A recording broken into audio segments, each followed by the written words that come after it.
frankincense, one of the gifts given by the 3 wise men to the newborn Christ.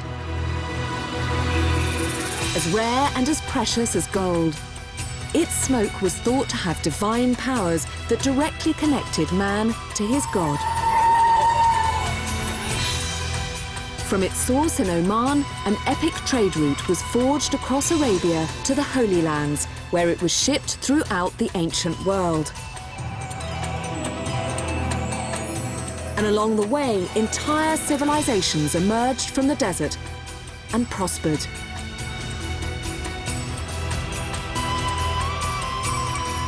Now, 5,000 years after the frankincense trade began, I'm following in the footsteps of one of the great epic trade routes of ancient times.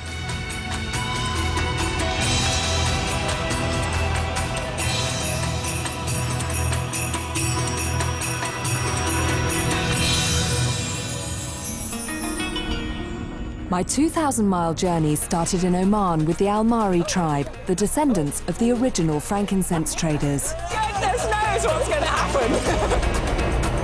The ancient trail led me to Yemen, one of the most dangerous countries in the world and a stronghold of Al-Qaeda.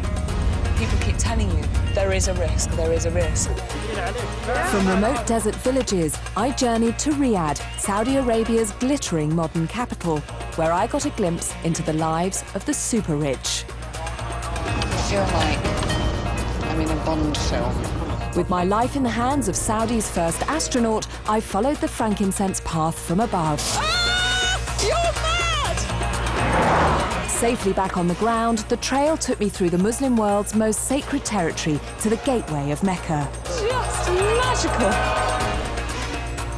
700 miles north, I explored the spectacular ruins of a city built entirely on the profits of frankincense. And then I was shown new evidence of the ancient route in the Red Sea, an untouched wreck of a ship.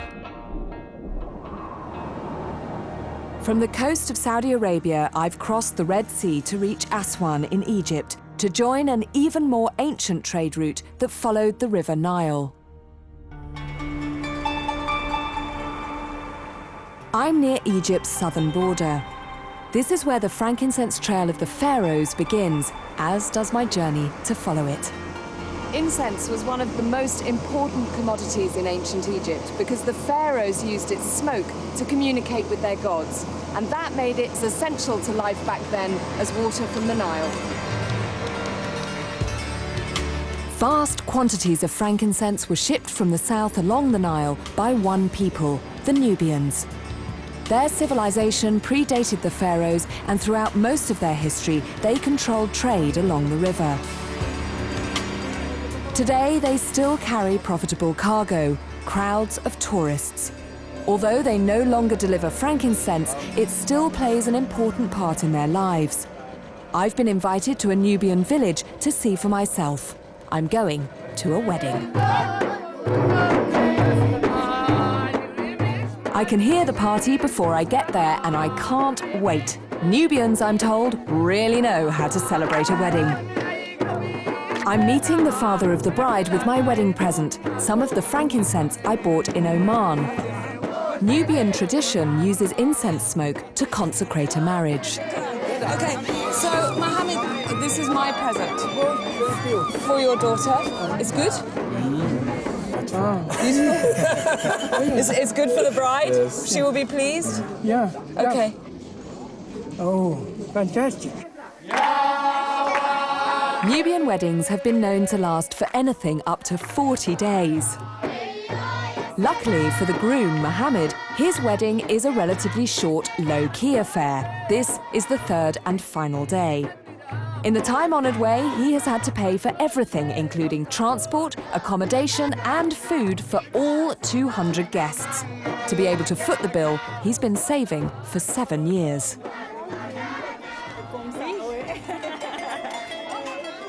This is the bride's home, but she stays out of sight until the big moment. Just outside her room, her aunties are preparing for the final wedding ceremony. Using an ancient family recipe, they're creating a special blend of perfumed smoke. This is a whole kind of precursor before the bride arrives. So the women are getting the frankincense, some of my frankincense, and then some sort of aromatic herbs and bits of bark and things. They're getting all those ready, and I think there's going to be some sort of blessing between the bride and the groom. There seems to be a tremendous amount of ritual here, and although I had a kind of, I suppose, a very traditional English wedding in a church, it kind of pales into insignificance compared to this, which is like a tremendous sort of theatrical performance.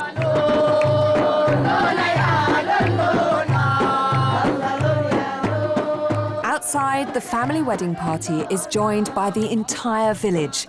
The main street is blocked off and the dancing begins in earnest. This is when the beautiful bride, 26-year-old Azar, appears. Her arrival is heralded by dancing, singing, and something totally unexpected. Not the heady perfume of frankincense smoke, but the synthetic fragrance of toilet freshener. I can't believe that I dragged 40 kilos of frankincense here, only to be upstaged by an aerosol. Finally, the mothers of the bride and groom step forward to give their children away.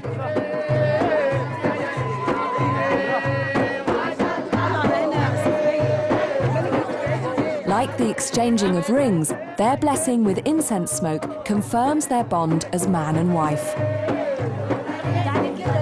Tomorrow, I'm returning to the trade route that made the ancestors of my fellow wedding guests very wealthy indeed.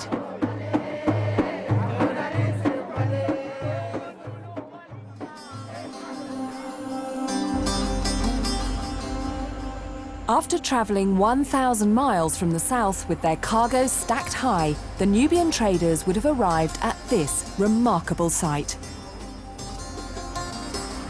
This was the gateway to pharaonic Egypt, Philae Temple. I can't get off here. Can someone help me? Ugh. Shukran. Thank you. The original temple was built to worship the most important god of the afterlife, Osiris. It was Osiris who decided the passage of the dead into paradise and who also brought life to the world. But this temple didn't just serve a religious purpose. Because of its geographical location right at the southern point of ancient Egypt's territory and, of course, right on the river, this temple probably doubled as some kind of trading post. Everything that the pharaohs imported from the lands to the south of here would have travelled along this stretch of the Nile, from elephants to pygmies to wood for construction and, of course, huge quantities of incense. These inscriptions describe how important frankincense was to the rituals of the pharaohs. They believed its smoke allowed them to assume the power of the gods so they could rule over all of Egypt. And it was burnt in every temple, every day. This temple may be a remarkable example of ancient architecture and human endeavour, but probably the most extraordinary thing about it is that it wasn't actually built here at all. See that little green lump out in the water there? Well, that's the original Philae Island. That's where this temple stood. But when the Egyptians built the high dam, the entire area flooded, and this temple was submerged almost right to the top. So basically, the Italians got together with UNESCO, got a bit of cash and said, we'll move it to dry land. And what they had to do, you can see the posts sort of sticking out there. That was a mini dam that they built so that they could drain the water away from the temple, literally cut out block by block, bring it back here like a giant jigsaw and reconstruct it. Now, the more lucid among you may be thinking, why didn't they do that before they flooded it? I don't know either.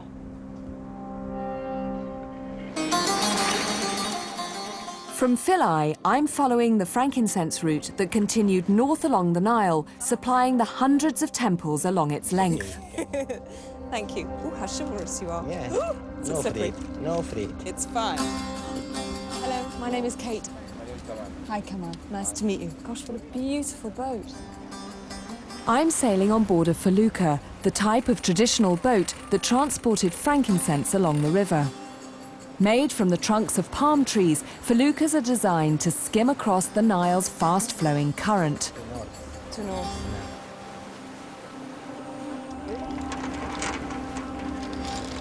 Oh, we've done it! Hooray! Gosh, I can't believe how high it is.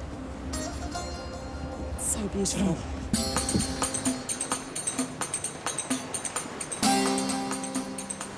For something like 6,000 years, the Nile has been Egypt's highway, carrying its goods and carrying its people. But it's not just a river, it's the nation's lifeblood. Because this country sees less than an inch of rain each year, Egyptians rely on the Nile for their fresh water. And amazingly, 95% of the population live within a mile of its banks.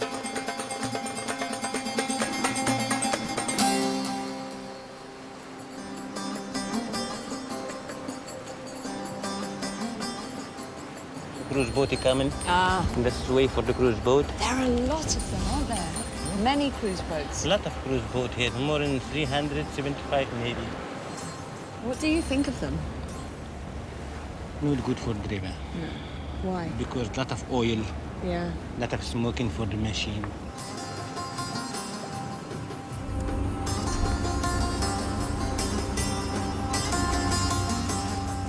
How old were you when you first were in charge of a boat like this? I came a small boy about 6 years. 6. Years. And was it your father's boat? It was my father. Yeah. My father teach me everything.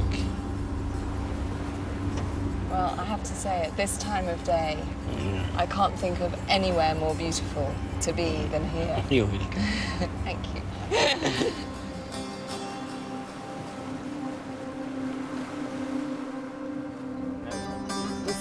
At dusk, we make camp and boil some of the Nile's water for tea, just as I imagine the frankincense traders would have done. Tomorrow, I'm going to the temple of a pharaoh whose demand for frankincense surpassed any of her predecessors.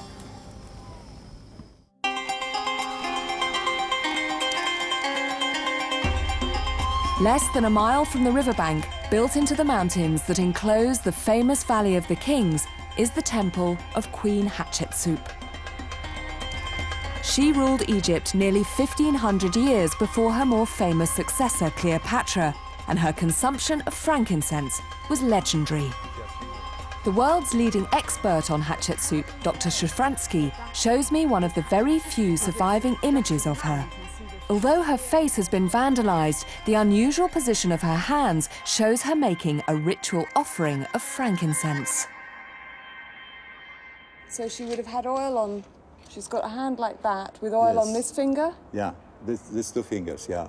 And then like that. And then put on the statue. All the way up the statue. Yes. And that oil would have been fragranced with frankincense, with Yes, these imported perfumes that she loves That's so it. much. They're the most important, the best in the world. It seems quite an awkward way to do it. Yeah. Wow.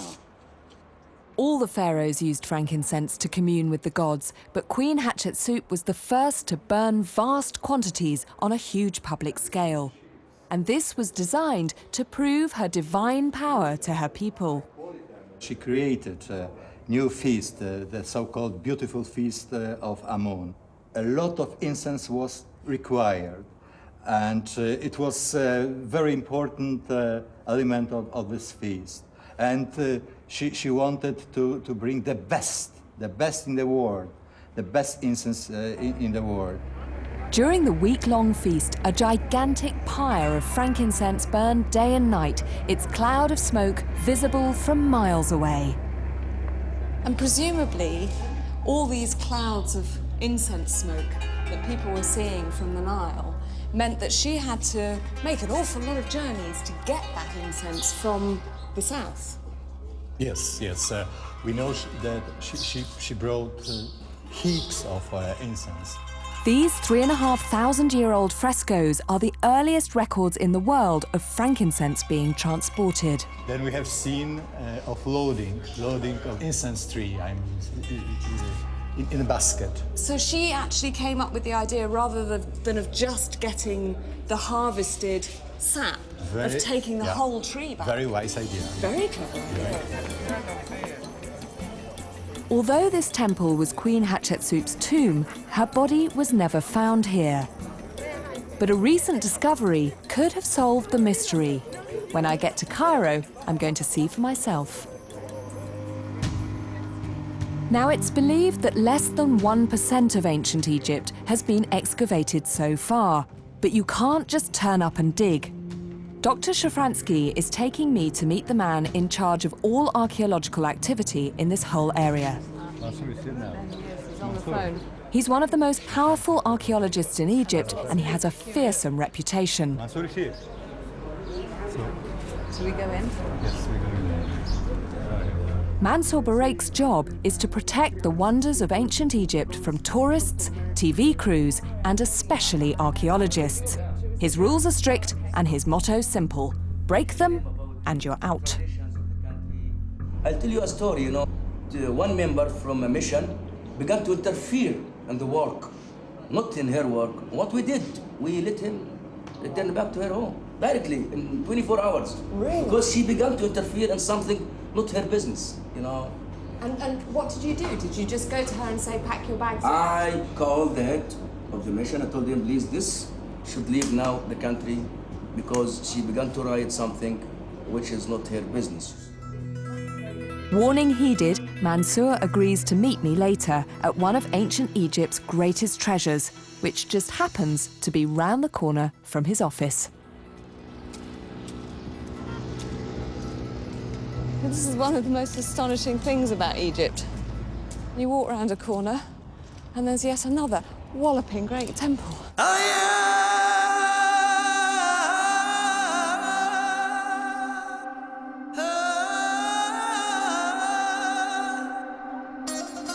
This is Karnak, the largest religious site anywhere in the world. It's a collection of different temples that represent the combined legacy of nearly every pharaoh who reigned over ancient Egypt.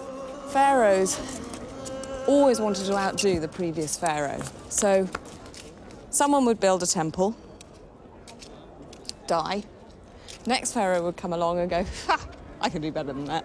And would build one even bigger. And so the result is 2 kilometers square of just kind of, well, Egyptians showing off, really. The first temple was built here nearly 4,000 years ago. From then onwards, Karnak was under constant construction until the birth of Christ. The scale of this place, of all this ancient Egyptian architecture, just takes your breath away. The ancient Egyptians believed Karnak to be the god's home on earth. To show respect to those gods, frankincense would have been burnt here day and night. Mansour has arranged to meet me at Honso Temple, a place where frankincense was prepared by high priests. In this vast maze, I don't have a clue where it is, but he should be easy to find. He's brought 100 school children with him. It can't be that hard to find 100 school children, surely. Excuse me, Honso Temple. Khensu. Khensu. Khensu. Okay, Khensu. Is it through that way? One of the many guardians of the site, Abdul, shows me the way. Can you just go a little bit more slowly? Abdul? Temple Khensu and the toilet for here. Land. Stop. Ooh. Yes. Is that an earthquake? Yeah. Earthquake. Yeah. Most of the buildings in this corner of Karnak have been destroyed by earthquakes, but Honso Temple remains. Aha. I think these are the children I'm looking for. That's cool. They're here to learn the rituals of their ancestors in a place known by the high priests as the Holy of the Holies. And just as he promised me, Mansour is here to meet me. I have to say, I am so envious of these children because what a place to learn history. I mean, it's just all around Just to show you, them, isn't it? in a simple way. Oh, the and he's festival. burning You can see the incense as well. burning the incense. High priests used burning frankincense to lead Karnak's most important annual procession, which started in this very temple. In ancient times, the entire city would have followed the priests to where the pharaoh made his dramatic public offering to the gods. The processions is so important. Right. The king came Yeah. to the temple. The high priest carrying the flame in front of the king with the incense until they reached the statue or the bark of the god. Then he handed it to the king. And the king began to do his rituals in front of the park or the statue or even the shape, the relief which shows the god. Okay. This is something so important in the rituals during the festivals of the ancient Egyptians inside the temples. And when they were worshipping their gods, I mean, this sounds like an obvious question, but what was it that the pharaohs wanted from their gods? What were they asking for with all this frankincense? Yeah. Especially, he asked the god to give him the power. The pharaohs believed this power could give them control over the earth. If they performed the rituals well, it would mean prosperity. If they didn't, their people starved. Frankincense was key to that religion. Of course, you can see the scene. You can see the king. Yes. He's carrying the yeah. flame and he's burning the incense in front of the shape of the god. For over 4,000 years, frankincense was used in religious ceremonies throughout ancient Egypt, but its religious significance didn't end with the pharaohs.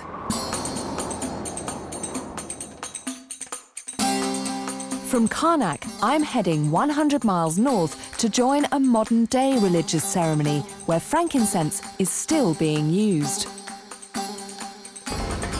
I'm sharing a bus with some Christian pilgrims who belong to the Coptic Church, one of the oldest branches of Christianity. Surprisingly, in a country I think of as almost exclusively Muslim, Coptic Christians make up around 10% of the population. This bus is taking me to Durunka, one of the holiest sites in Egypt, if you happen to be a Coptic Christian. They believe that this is where Mary, Joseph and Jesus fled to escape the persecution of Herod. And every year, up to 50,000 Coptics will make a pilgrimage here to take part in one of the biggest events of the Coptic year.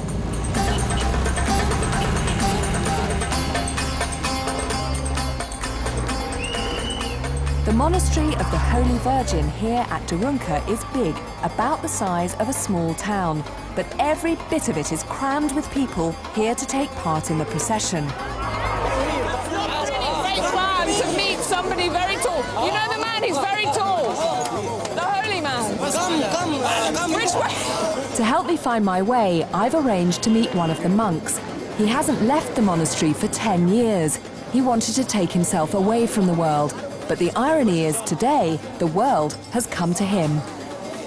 Deacon Basil! Yes, it's me. I didn't think I was ever going to find you. Yeah. So, you are going to lead me in this madness? Yeah, it's such a blessing. Okay, I follow you. You go, and I'm... Yeah, please go ahead. Your willing disciple, I think. You came here for a solitary life? Yeah. Deacon Basil, you came to the wrong place. No, this is the right place, but this is the wrong time. The wrong time. So why does everybody come here at this time of year? To celebrate the annual fasting named after Virgin Mary. Okay, but why do it at this time of year when it's so hot and everyone seems to be almost on the brink of madness? Because it happened that this is according to the Coptic calendar. Yeah. We celebrate the fasting of Virgin Mary from 7th to 22nd of August. Okay. As part of the celebrations, monks have been praying and burning frankincense in this chapel since dawn. Just like the pharaohs, they believe the holy smoke delivers their prayers to their god. But unlike the pharaohs, they don't have their own reliable supply. Typically, this should be frankincense, but not usually we manage to find frankincense. So any kind of incense works. You know what I have? Oh, don't say it's frankincense. It is. That's great. The monks sing in a language once used by the ancient Egyptians. This is the final prayer before the procession begins outside. But there's another thing Deacon Basil wants me to see. It's a great honour for Coptic families to have their babies baptised here, and the priest will perform about 5,000 baptisms over the next few days. Are there a lot of Coptics practicing in Egypt now? Because Egypt's predominantly a Muslim country, isn't it? Yes, it is currently, but Copts are always there.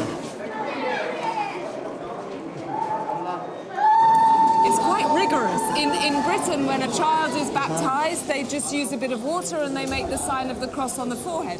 The child has to swim. Yes. We are a biblical church, and that's how Jesus Christ himself got baptized. Okay. By being immersed 3 times.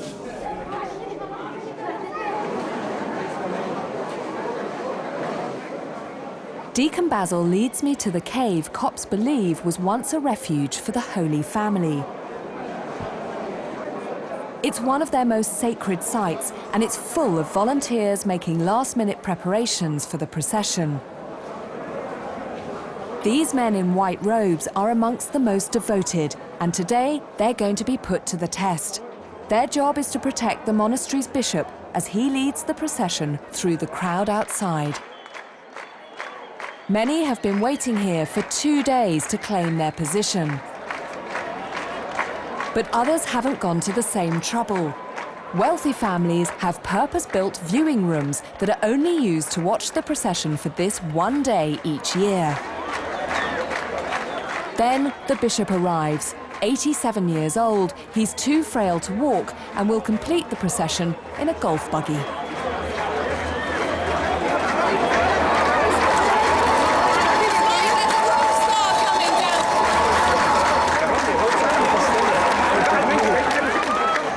The crowd believe that a blessing from the bishop will bring good luck to them and their family for the year ahead. The closer they get, the better they think their chance is of this coming true.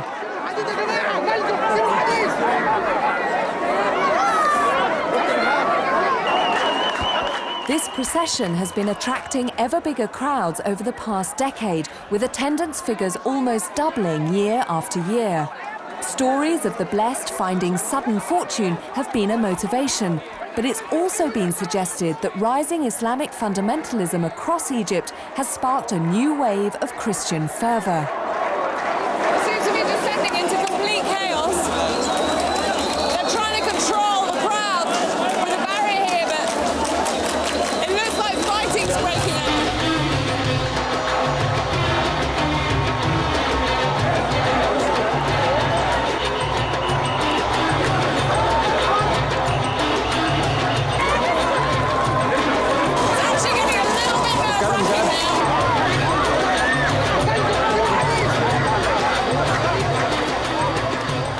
The bishop remains calm as chaos descends all around him.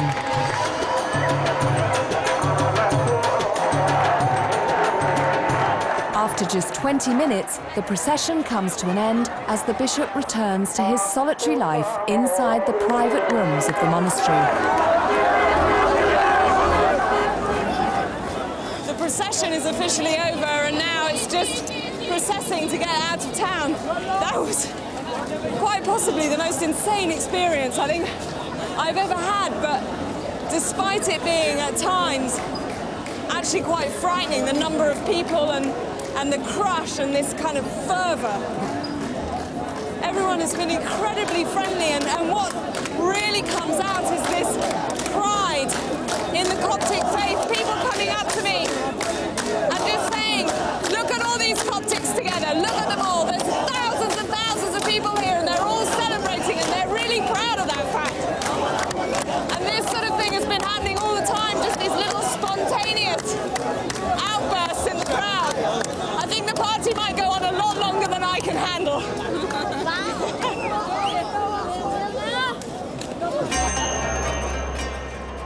This has been a crazy day, both exhilarating and frightening. And in that heat and the crush of the crowd, it was also completely draining.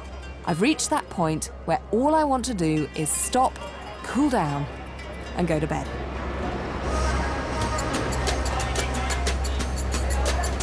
But this is Egypt, and it feels as if this country never sleeps. The nighttime, apparently, is the time to travel.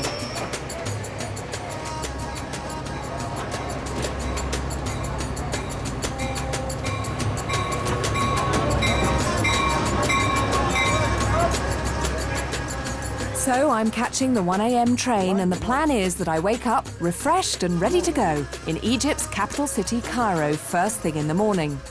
That is, if I can ever get in my cabin.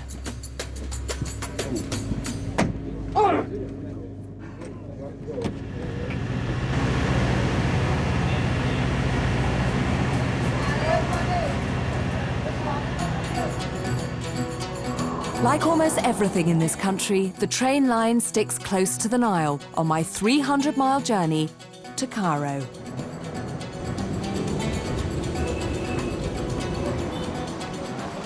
After 5 very short hours and not much sleep at all, I arrive with the morning papers in the middle of the city. Home to 18 million people, its population is growing faster than almost any other place on Earth. And already at 6 a.m., the streets are buzzing.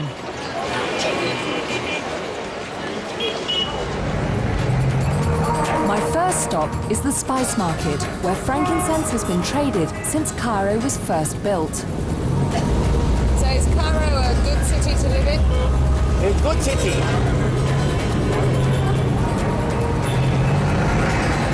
Today the traffic is not so bad? Today, holiday. Cairo, we take Friday holiday. Tomorrow, very bad traffic. Very bad.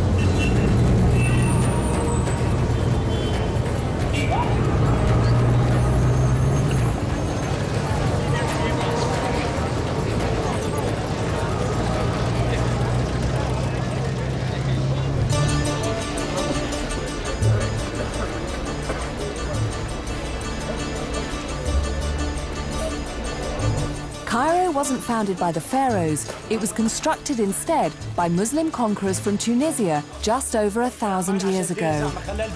That's why the heart of it is known as Islamic Cairo. Its maze of alleyways twists around hundreds of medieval mosques and forts. Thank you. Can I swap an apricot for some frankincense? Perfect. Okay, thank you. How are you? Good. The air is filled with the smells of 100 different spices and aromatics. It's a nose-tickling experience.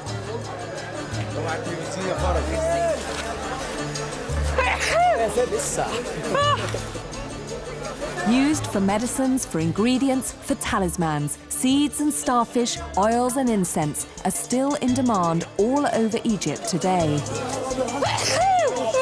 Excuse me. Do you want me to help? We're going through.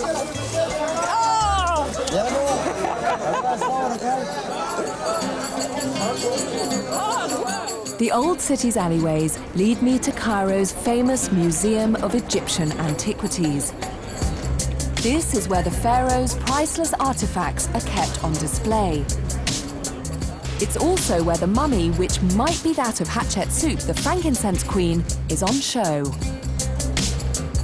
Before I find her, first I have to make my way through crowds of tourists and 120,000 ancient Egyptian relics. So many that not all of them have been catalogued, but some are famous the world over. Tutankhamun, the pop star pharaoh. It's staggering, isn't it? Thousands of years after a man's death, people are flocking to see what he was buried with. Tutankhamun is the best known of all the pharaohs because his tomb, full of kingly treasures which included frankincense, was found intact. When modern-day archaeologists found Queen Hatshepsut's tomb, the treasures and her mummy had gone. Well, if the details of Hatshepsut's life weren't sketchy enough, her death have also caused Egyptologists to argue and wrangle for years and years. Basically, no one could find a mummy that was definitely Hatshepsut. But the discovery of the mummified remains of one of her household staff provided a clue. This is the wet nurse of Hatshepsut. She was called In. She must have been a very beautiful woman. Quite striking with all that red hair. Another mummy was found alongside her, the remains of an unidentified woman, but much less well preserved. This was the mummy of a very obese, disease-ridden woman, but recent thinking believes that the face I'm looking at now is the face of Hatshepsut. How she got there, why she ended up in that state, nobody really knows. And the evidence that this is Hatshepsut is based on one tooth. One tooth missing, another tooth found in another coffin that was apparently Hatshepsut's. So it is all still a bit of a mystery. The ancient Egyptians believed they had to be mummified so they could be resurrected and live eternally in the afterlife. But mummification was only one part of the process they had to undertake to reach the world of the gods. On the edge of Cairo are the most famous monuments in Egypt, built on the orders of pharaohs to help them travel from this life to the next.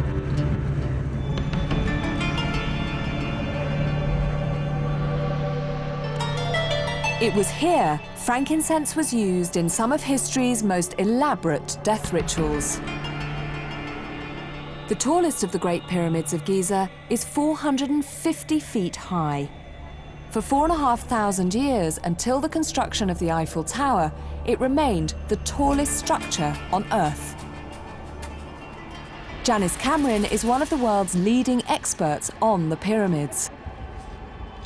I remember the first time I saw the Mona Lisa for real, and it was like seeing a celebrity, you know, it was something, I've seen this all my life, and this is the same. It's just, you can't quite believe that this is it, that this is actually real. It is so big. It's so big. It's so big.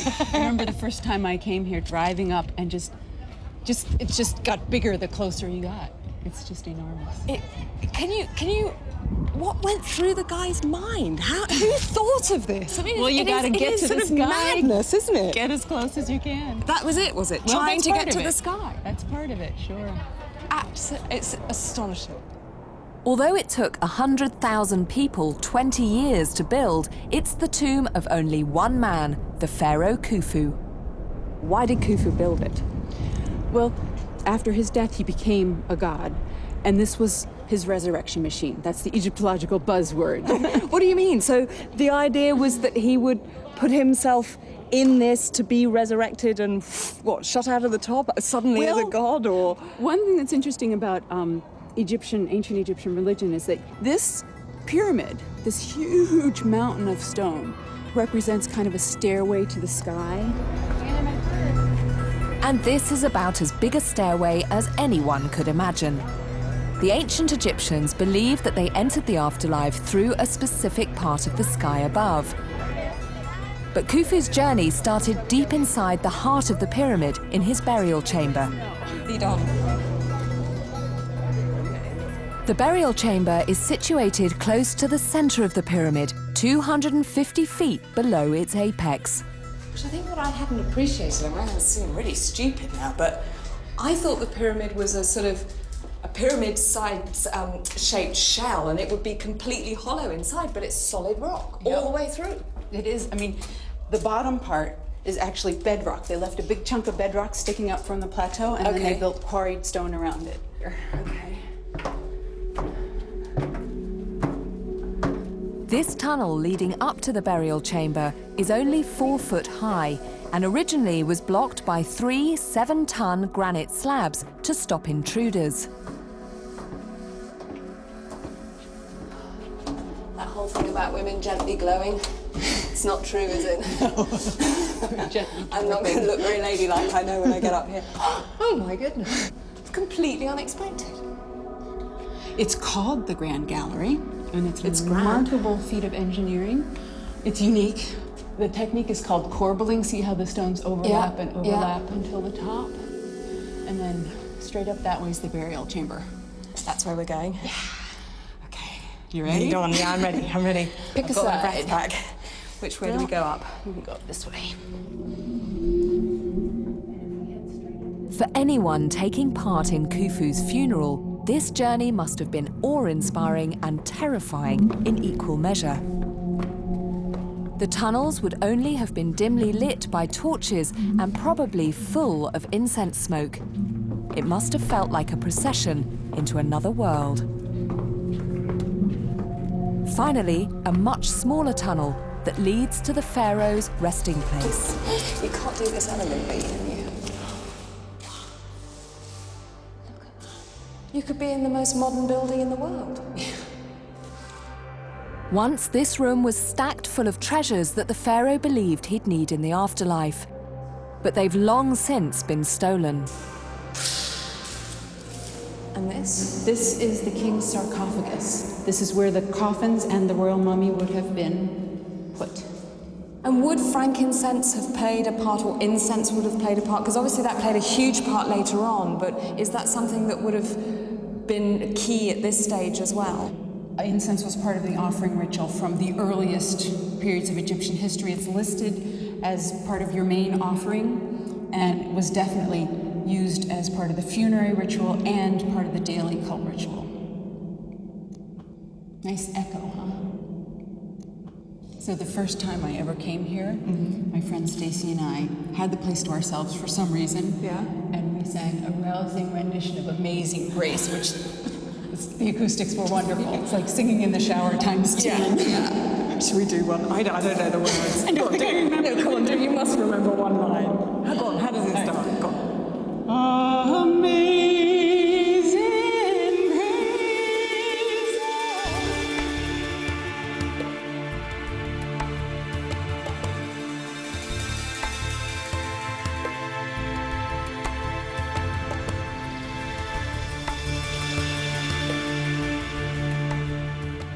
After the claustrophobia of the pyramid, I've come to Cairo's only green public space, Al Azhar Park, to say goodbye to the city. Families come here for fresh air and for the magnificent sunsets. Tomorrow, I'm leaving the metropolis, leaving behind the Nile River and the mighty trade route of the pharaohs.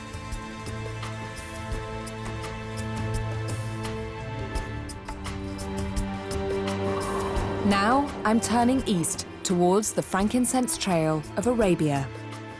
From the Sinai Desert, I'll travel on foot to the Red Sea coast. A local Bedouin known as Farag the Fox has agreed to be my guide across the desert sands to the sea. That's the frankincense again. It's a 30-mile journey that takes around 2 days.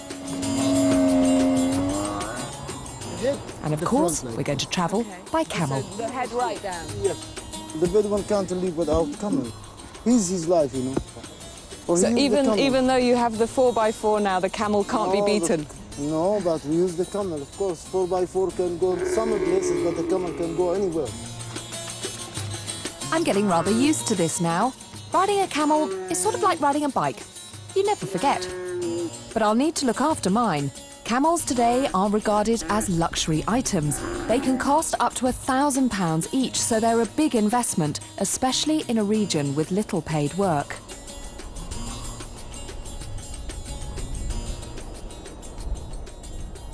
There are still, then, Bedouin living in the Sinai in the old way? Yeah, not all of them. But some? Some of them live in old way. For the old way, more easy life. Not like the life in the village. Now, if you live in the town, you need to pay money for everything. To spend in 1 day, and dessert you can spend in 20 days. Yeah, no market is very easy, you know. I think maybe there will be a lot of people who would like to live the Bedouin life, would like to get back to that simple life. Farag has brought me to meet a traditional Bedouin healer who's famous across all of Egypt. He's famous because he cures people who are ill using only herbs that he collects from the desert. Dr. Ahmed, salam alaikum. Oh, I'm sorry, you are with a patient. Shall I go? اهلا وسهلا. ده مريض يعني كان عيان شويه هو تعبان شويه. It's okay. اوكي تفضلي. سلام عليكم. اهلا وسهلا. Nice to meet you. Please carry on. ايوه بعدين اللي حصل ايه؟ A self-proclaimed doctor, he has no formal medical qualifications. Instead, Dr. Ahmed uses the knowledge of generations of healers before him to diagnose and treat everything from cataracts to broken bones. This patient has been suffering from severe stomach pain. Dr. Ahmed begins by listening to his blood flow. Dr. Ahmed, can you tell me what's wrong with the patient? بالعربي دي قرحة التهابات في ألم التهابات في البطن. I join Dr. Ahmed as he goes to collect the patient's medicine. The desert that surrounds his clinic is his pharmacy. There are 527 varieties of herbs that grow here, and he knows the healing properties of all of them. This is the plant he needs to cure his patient, a type of desert rosemary. Oh, yeah. Can I Or will I? Oh, it tastes completely different from it smells. Tastes sort of woody. It's good. Quite nice. Yeah. Pharmaceutical companies have used herbs from the Sinai as the basis for commercial drugs since the 1950s. Dr. Ahmed treats all his patients directly from the source. Wow, what a smell. Look at all this stuff. All these are different herbs for different treatment? Yeah. After Dr. Ahmed has crushed the plant's leaves, he mixes them with other herbs.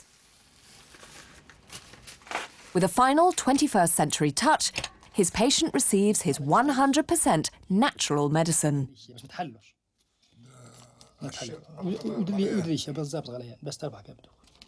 How quickly will he get better? Good. He'll be good? Yeah. Good. Yes. We need you in England. Inshallah.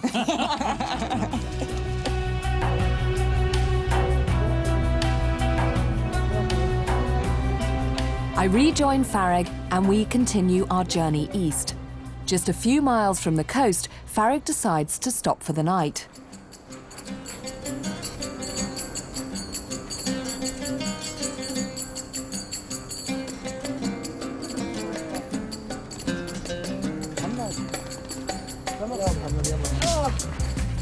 And of course, there's a tent to be put up. Not just any tent, but the traditional home of the Bedouin. Spun from goat hair, it's a design that's been perfected over thousands of years. Any minute now, someone's going to ask for the instruction book. Yeah, get this one. Here.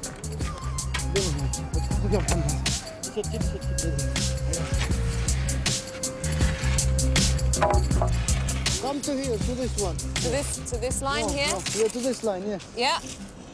No, come back more behind. Back more. More. All right, yes. That way? That way, بعدين نجيب. Like that? Yeah, up. يلا واحد. أيوة. Well, that's taken roughly 45 minutes. And I have to say, I don't like our chances of staying dry if it did rain suddenly. There's an awful lot of gaps under here. Maybe that's Bedouin air conditioning. The layout of a Bedouin camp follows strict rules and procedures, and even the camels have to know their place. The camel in the front of the tent, but if you have a donkey going behind the tent. Why? This is what? It's just the system. No, the system of the Bedouin, but have also something going. The camel usually, if you see anybody come from anywhere, from the far, he start moved. It's like a guide, a guard dog. Exactly. Ah. But the donkey, if you see anybody, yeah, he doesn't matter. Doesn't do anything. You just make your hand like this. We put him in the bag, you know.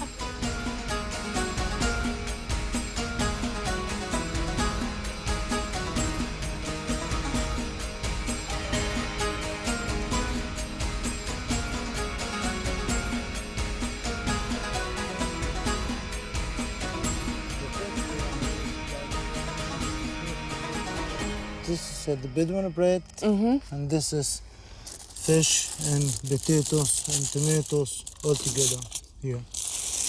Oh my word, that looks amazing. Yeah. It smells fantastic. Everything we cook it in the fire. Perfect. So do you eat just with the bread? Yeah, like I teach you how. Okay, you go on take then, piece show of me. the bread, and first start take like this with Okay. my hand. Yeah. And then we start eating. Oh, this bread is hot and so fresh. Yeah. I'm going to try a bit of this. Yeah. Oh good, man. When it's silent like that, you know everyone is really enjoying their food. Dinner's over by 8 o'clock and I'm ready for bed. Would it be okay if I slept outside? Because the stars are so beautiful, and in England it's always raining and you never get a chance to sleep outside. That's okay, no problem. Yeah? Where would be a good place to go? Come to show you the place. Okay. Usually we look about the wind. The wind? Yeah. Okay. To put your head to the direction of the wind. There is no wind, Farag. Yeah. It's completely still. Yeah, but will be in the night come the wind again. Here, just. Here? You can let your carpet here. Okay. Yeah. So not quite in the tent, but just outside it. Yeah, of course, outside. No, of course. So I'm just at the edge of the tent, and it is quite bumpy. But frankly, I'm so exhausted. I think I will just sleep incredibly well. Although him talking about breezes, I don't know where that's coming from, because it's absolutely still, and it must still be about 35 degrees. And my view of the stars is interrupted. Call the manager, I'm going to complain.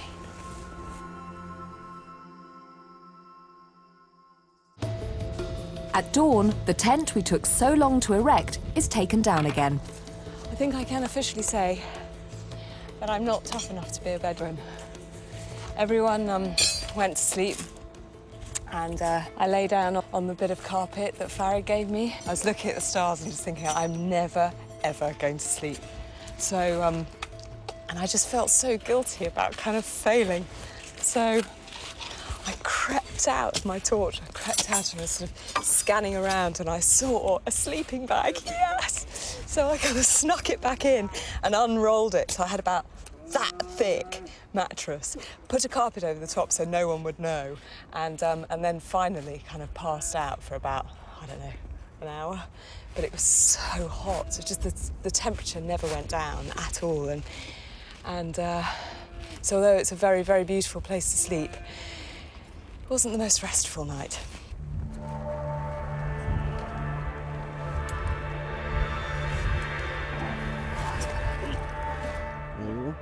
After the Bedouin breakfast of tea and tobacco, we head to the Red Sea. Farag has been measuring our journey according to the time he takes to smoke cigarettes. He's nearly through a whole pack. How many cigarettes to the village? Half cigarettes. Half a cigarette. Yeah, OK, so we're quite close. Meaning half an hour. Half an hour.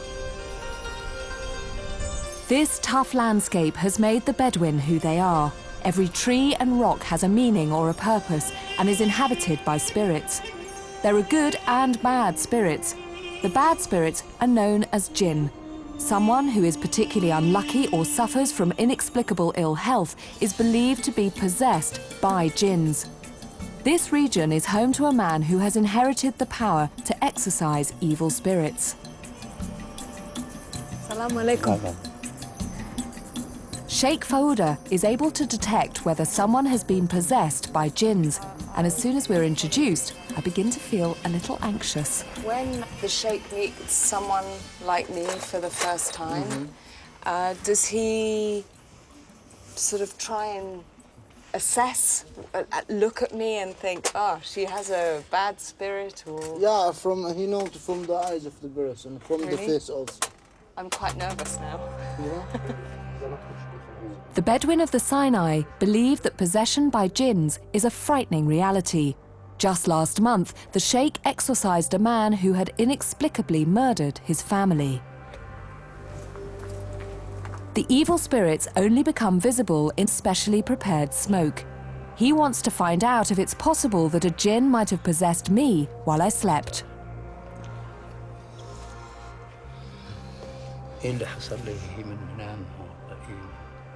When you sleep in the night, do you cover your face? No. Or you leave it out? Out. بتخليه عليها.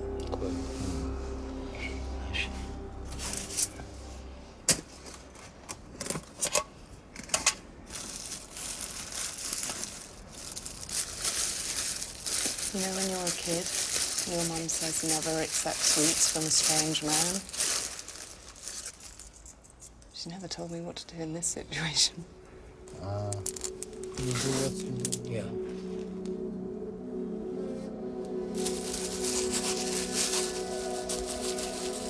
The sheikh adds frankincense to the burning embers to thicken the smoke. I'm both sceptical and a little afraid. You stand up and put a blanket up to your bed around it. Like a cloak or on my head? Yeah. No, the head also. On my head.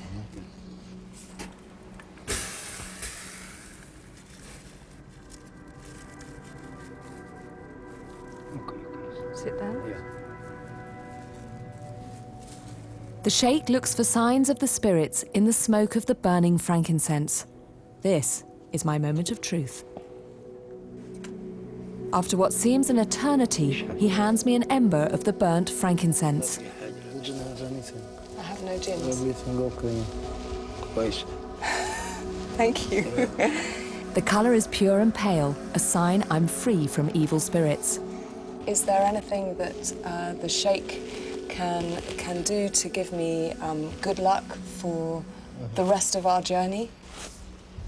The last of the frankincense embers are added to water to make a blessing. Put it on my face? Yeah.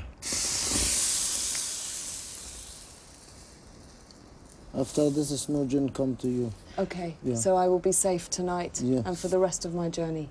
This is exactly. Okay. Okay. Shukran. From Sheikh Fuda's cave, it's only a 2-hour walk to the Red Sea coast.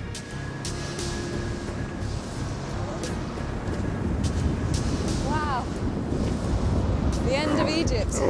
Yeah. All right, just calm down. And to the sea. Oh.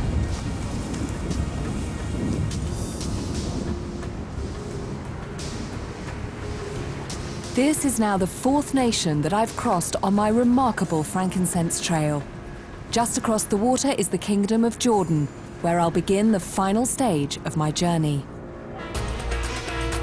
In the next programme, I leave camel trains behind and hitch a ride on the longest freight train in Arabia. There's something quite exciting about going on a train that doesn't take passengers and kind of taking off into the desert. I meet a daredevil pilot. You are a girl who knows how to make an entrance.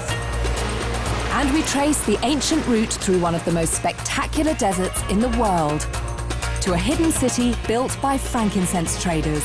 Then I cross no man's land into Israel to a different way of life and a different world. What I can do is I can call a rabbi over and explain it to you exactly.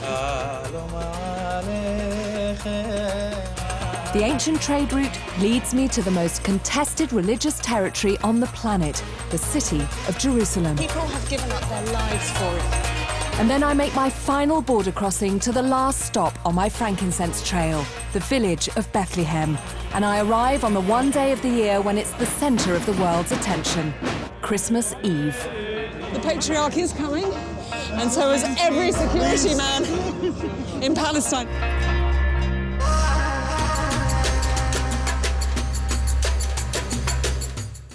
And Kate Humble continues her journey here tomorrow. Tonight, saving the giant panda, the most ambitious conservation project ever mounted. That's next on BBC HD in a Natural World special.